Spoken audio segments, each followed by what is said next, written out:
morning, Dane here with Gulch Hay Farms. Today we're hauling another load of hay out of Hallettsville, Texas.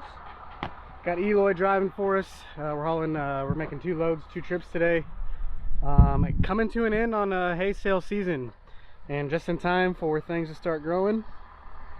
And we'll be cutting here probably in the next 30 days. And so Eloy's just checking his slack adjusters on his truck. He had new brakes put on, and so this is his first trip with them. And he's gonna get those buttoned up and we'll get on the road. Sitting just outside of Shiner, Texas. We're checking some straps, let the bales settle in. They squish down a little bit, so I'm gonna get his breaker bar.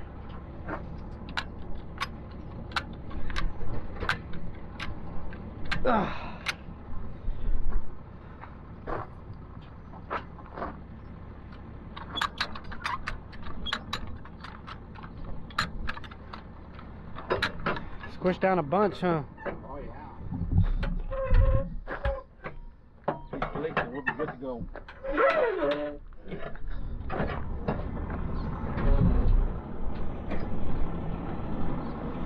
Yeah, I was watching these drag real bad. That one doesn't move too much. Oh yeah, the front one too.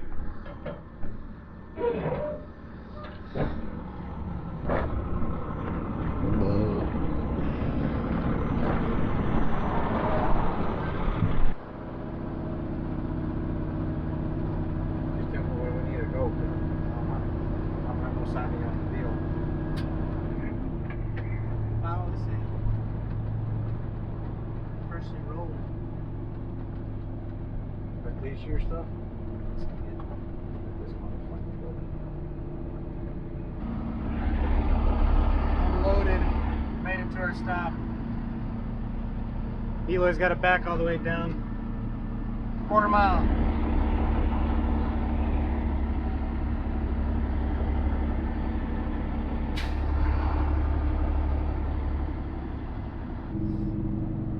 Somebody got first cut already out of the way.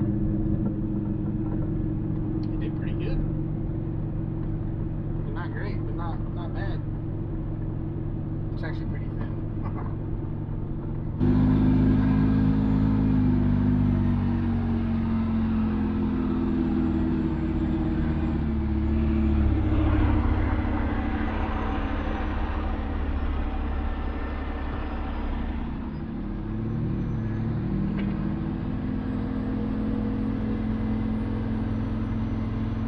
Down there as a kid.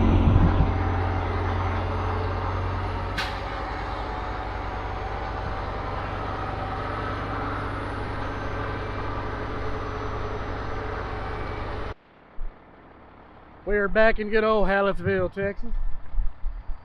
Got a load up. Second load of the day.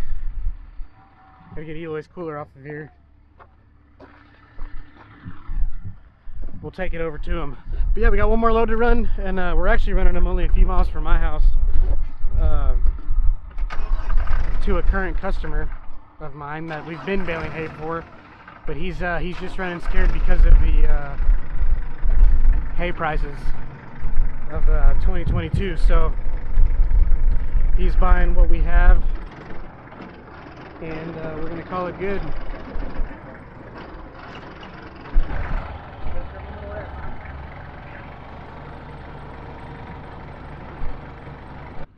Drug a little bit.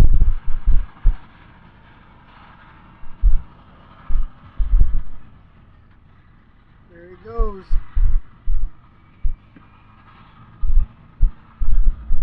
We have sent Eloy on his way. He's probably, heck, almost all the way there already. He left probably 30 minutes ago. Those are two loads. We're pretty much down to what we have here in Hallettsville. I've got a few at the house, and then everything else is from here, and I think it's 150 some odd bales. So really dwindling down on what we have left from 2021 hay. And so now I'm gonna kind of go take a walk through some of the patches here and kind of see what we're looking at. And I want to kind of talk to y'all about what we're expecting as hay producers about cost and different things, because I've been getting a lot of questions, not only from customers but from people on here, you know, asking what this crazy world that we live in is doing to our bottom line, and how much are we going to be charging for hay next year. So this field here is it was planted years ago, back when I was a kid, as Tifton 85, which is a hybrid of Bermuda, large Bermuda, and it grows pretty well. It's just so long as you have rain. It's a son of a gun to get started and get going, but it does well when you do have the water, just like anything else, I guess. Makes a nice high quality grass. There's still a lot of this is annual ryegrass you see here, and a few weeds. They call it foxtail, I think, which isn't ideal, but we did have a local company come in and fertilize, and they were supposed to spray, but as I'm looking, there are a lot of broadleaf still popping up through here, and I'm not 100% sure that they ran any kind of herbicide through here. So you can see a lot of the Bermuda coming on. There's gonna be pockets of Johnson grass and things like that. So yeah, we just had that local company come in and fertilize. We did 200 pounds to the acre of 3200, which is 32 parts nitrogen and the rest an active ingredient. They came and put it down. Like I said, they were supposed to spray herbicide at the same time, which is not the end of the world if they didn't. It's better to apply it in a separate application. It's more effective that way. You get more bang for your buck when you're actually spending the money to put poison out. So yeah, like none of these broadleafs have even been touched, so I don't think that, maybe they did, but it's been a week and they should be twisted up. Shoot, they should be twisted up within a day. So we were going round and round and trying to think of different ways that we could apply fertilizer to this, to our hay fields, and really just sourcing everything. And due to, you know, the crazy world that we live in, everybody was kind of jumping on that same train to find alternative ways to fertilize their fields other than like synthetic fertilizers that we typically use. And so we went ahead and bit the bullet. We do about 75 acres here, and it ended up being about 90% increase from last year. And so the hard thing about all that is we really don't know how much to charge per bale until we finish out the year and see what our yields end up being. You know, I could sit here all day and pretend that we're going to make 3 or 4 bales an acre off of one fertilizer application. Well, that could easily translate to, you know, $12 to $15 more a bale based on today's rates in fertilizer than it did last year. And so, sorry, this gate, oh Jesus, I have to go one lower. There we go. So I'm gonna go pencil out some math for you before I lie to you, but I believe it was about a 90% increase. And so yeah, that eventually is going to translate. We could make 1 bale an acre, and all this fertilizer could turn into $100 extra a bale. I mean, it's got to rain first and foremost, and our yields are always, I shouldn't say unpredictable, but we typically we're typically between 3 and 4 bales an acre per cut. Ends up being about 12 bales an acre for the year. But we're going to do multiple fertilizer applications after every cut, pending if it's raining or not. And so this is always our first initial fertilization of the field, and just this one alone with a 90% increase, if we make 3 to 4 bales an acre, is going to pencil out to about $12 to $15 a bale, on top of the other costs that we've incurred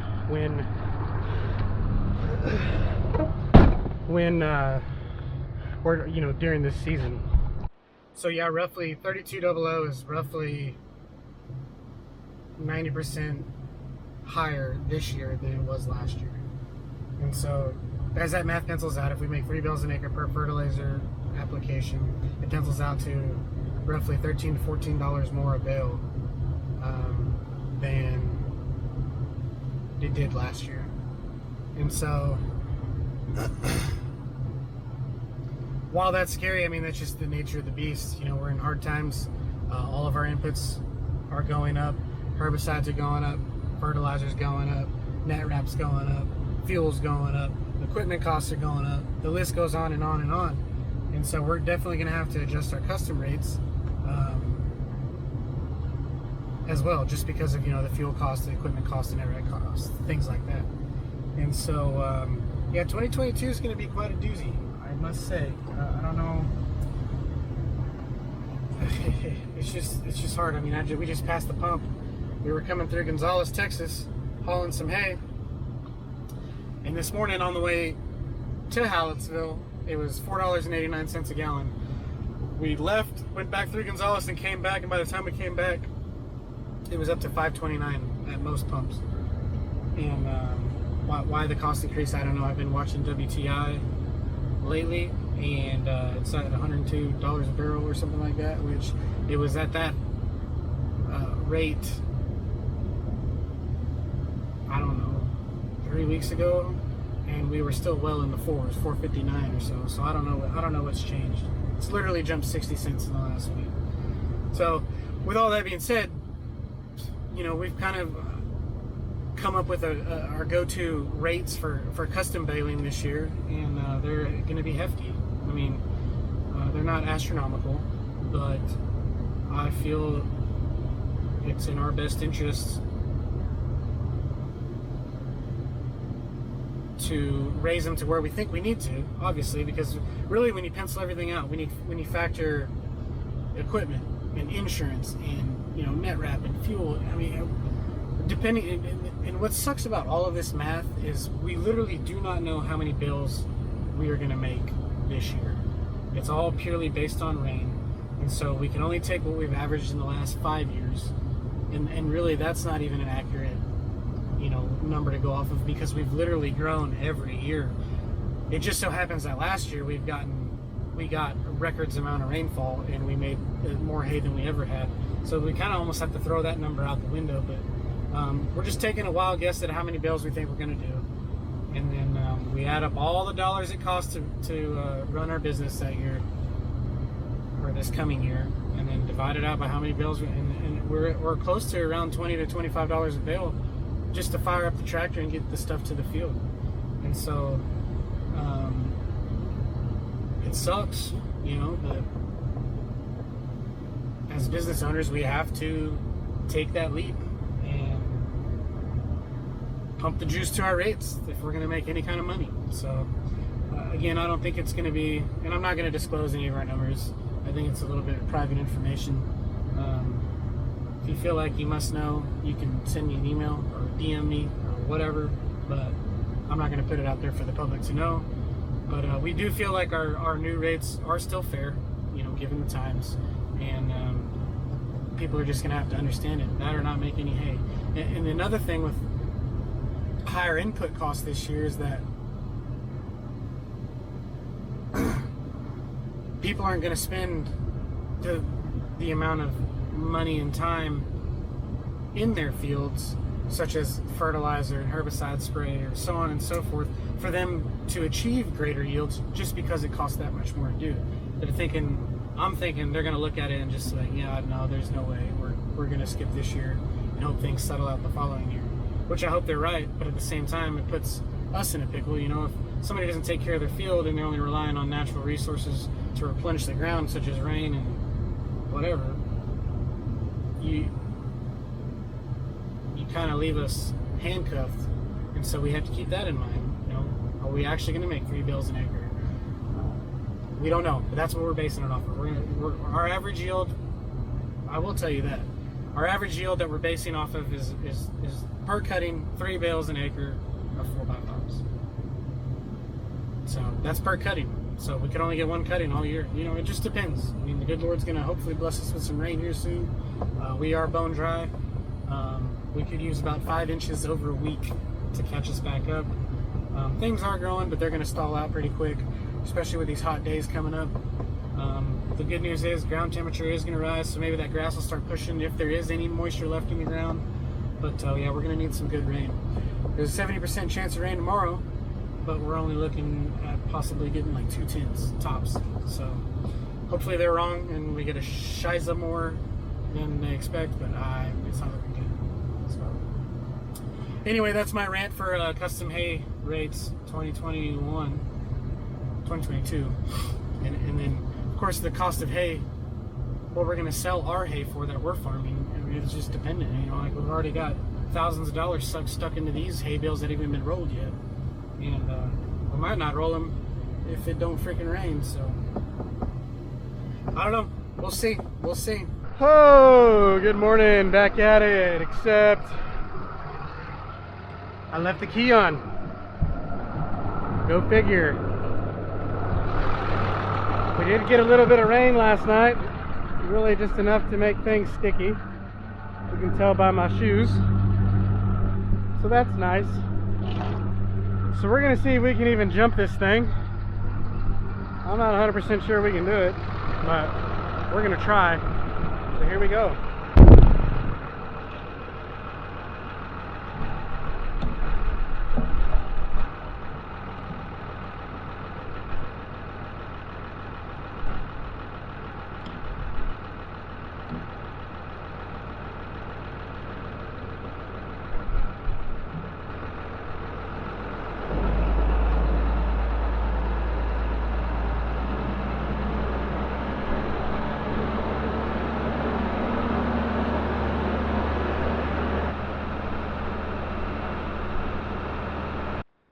Well, we are off and running. Finally got the old bird to start up.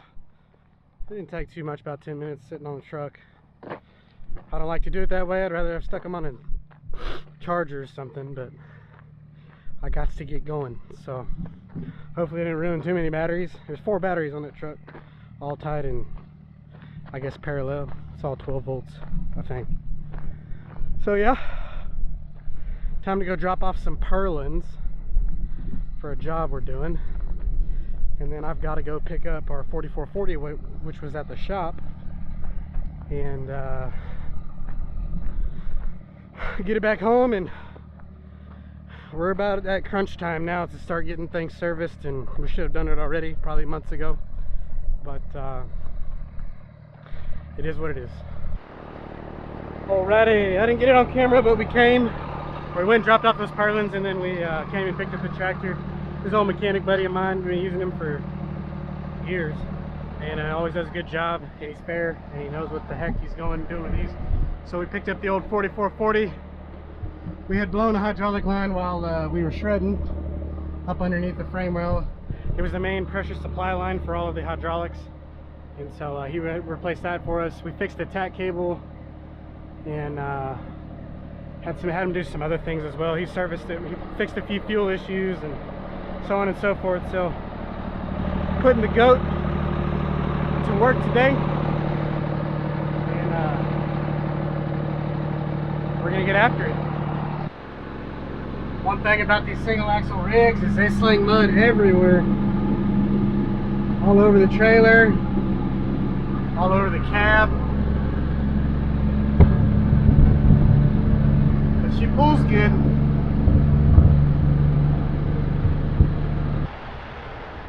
She ended up pulling pretty good.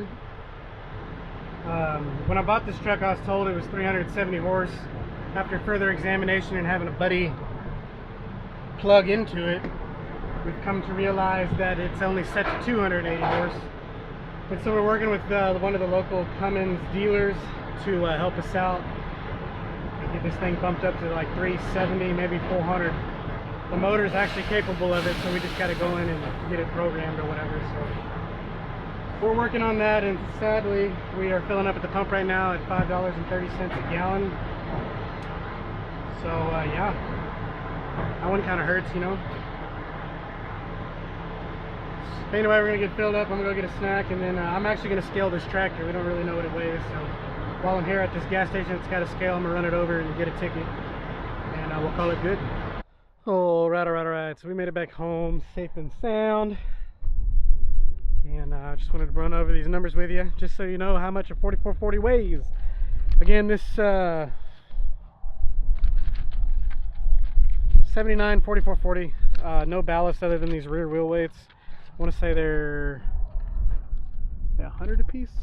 So it's got 3 on each side, so 600 pounds, and it's got a 5500 old QT loader. I forget the brand name.